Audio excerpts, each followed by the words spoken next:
There is a place roughly an hour east of Prague, music, in a small town called Kutná Hora, where the walls are made out of people. Music, not in a metaphorical sense, not symbolically, not in the way poets speak of buildings constructed from sacrifice or suffering. Literally, the walls, the ceiling, the decorations, the chandeliers, the coat of arms hanging above the entrance, all of it built from human bones. 40,000 skeletons, taken apart, sorted, stacked, wired together, and shaped into architectural and decorative forms with a precision that implies not madness, but method. Not desecration, but design. Not horror, but intent. This is the Sedlec Ossuary. Each year, hundreds of thousands of visitors walk down a narrow staircase into a small chapel beneath the cemetery Church of All Saints, snap photos, post them online, call the place creepy or beautiful or both, and then leave. The tour guides deliver the usual explanation. The gift shop sells postcards. The experience gets packaged, consumed, and forgotten by the time the bus returns to Prague. But the standard explanation has never fully satisfied me. And the deeper I dug, the more I realized it shouldn't satisfy anyone. Because that explanation has gaps you could drive a hearse straight through. And behind those gaps lies a question so disturbing that I understand why nobody lingers long enough to ask it. Here's the story you'll hear if you visit. In 1278, an abbot from Sedlec Monastery traveled to the Holy Land and came back with a handful of soil from Golgotha, the hill where Christ was supposedly crucified. He sprinkled that sacred soil over Sedlec's cemetery, and word spread. The graveyard became one of the most sought-after burial sites in Central Europe. Everyone wanted to be buried in holy ground. The cemetery expanded. Then the Black Death struck in the mid-1300s. Then the Hussite Wars tore through Bohemia in the early 1400s. Tens of thousands of bodies were buried at Sedlec in a fairly short period. The cemetery grew overcrowded. Bones had to be dug up to make room for new burials. Those exhumed bones were stored in the chapel's crypt. And in 1870, a woodcarver named František Rint was hired by the Schwarzenberg family to organize the bones into the arrangements we see today. That's the story. Holy soil, plague deaths, war casualties, overcrowded graveyard, practical exhumation, artistic arrangement. Case closed, tours finished, back on the bus. Except it isn't closed. Not even a little. Start with that number, 40,000. That figure gets repeated in every guidebook, every website, every documentary about Sedlec. 40,000 skeletons. But when I tried to track down the origin of that number, the study, the census, the archaeological assessment that produced it, I found nothing definitive. The figure appears to have been estimated, repeated, and then hardened into fact by sheer repetition. Some sources say 40,000, some say 70,000. Some claim the bones in the ossuary represent only a fraction of what was exhumed, and that the actual number of remains processed through the site over the centuries was far higher. That uncertainty itself is revealing. We don't actually know, with any precision, how many people are in that room. We just know it's a staggering number, and we've stopped asking how it became so staggering. That raises a simple but critical question. Even accepting the plague and the wars, even accepting how desirable the cemetery was, does the math actually work? The Black Death killed roughly 30 to 60% of Europe's population.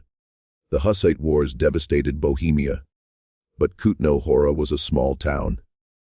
Its surrounding region wasn't a major population center.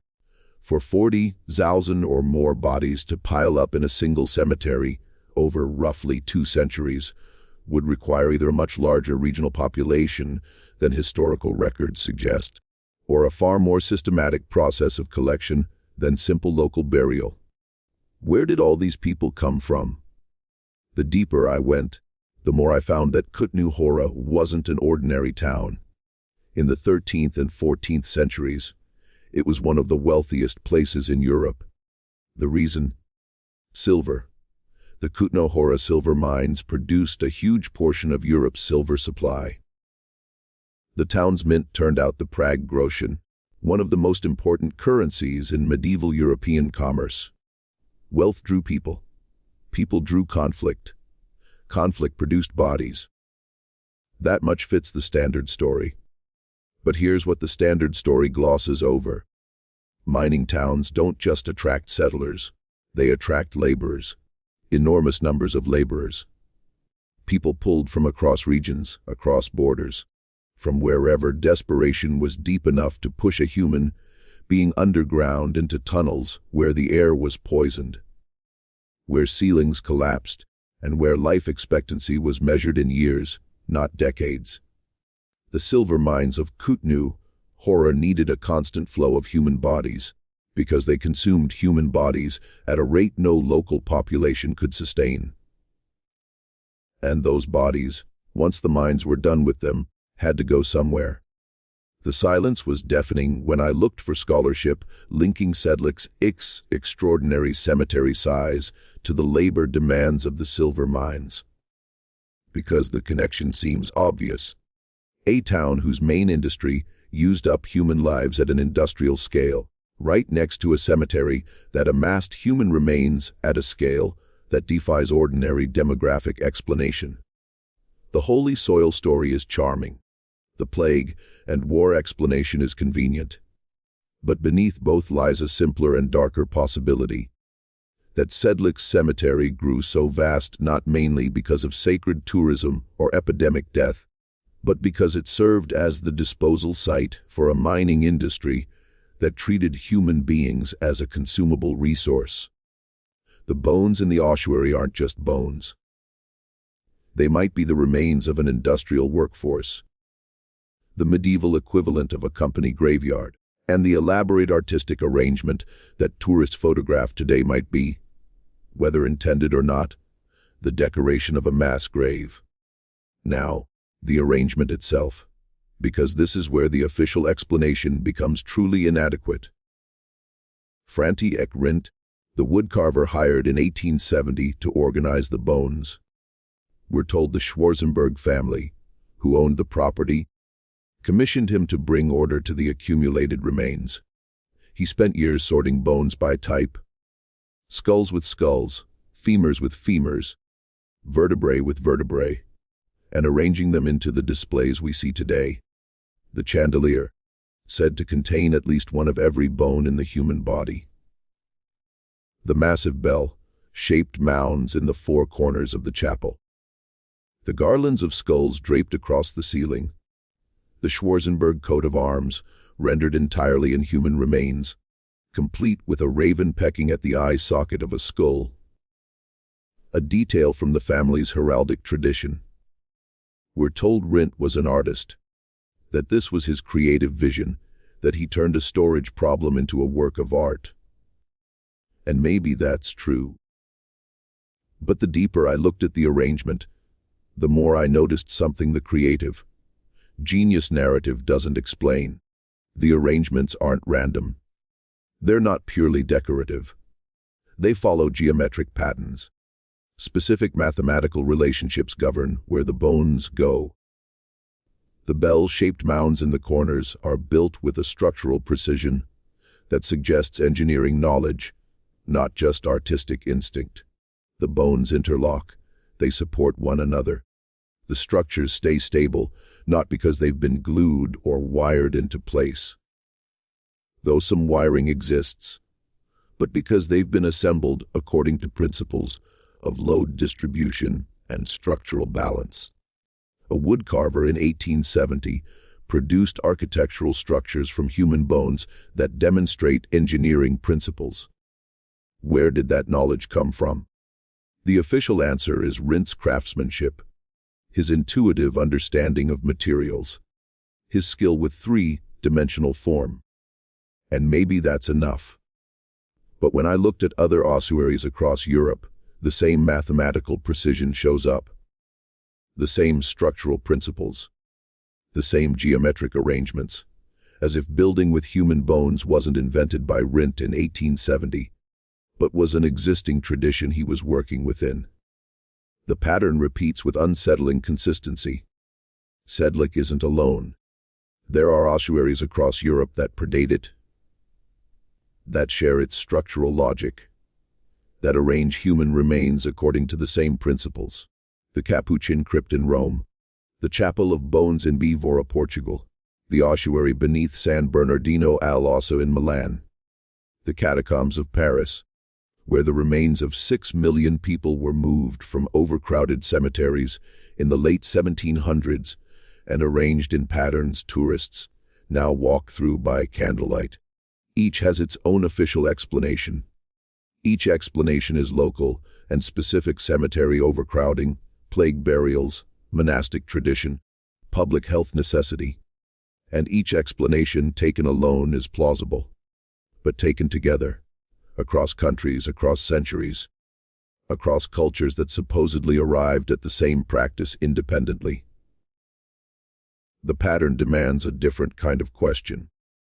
Not why each individual ossuary existed, but why the practice of architecturally arranging human remains recurs so consistently across European history. The official history treats each ossuary as an isolated phenomenon, a local response to a local problem.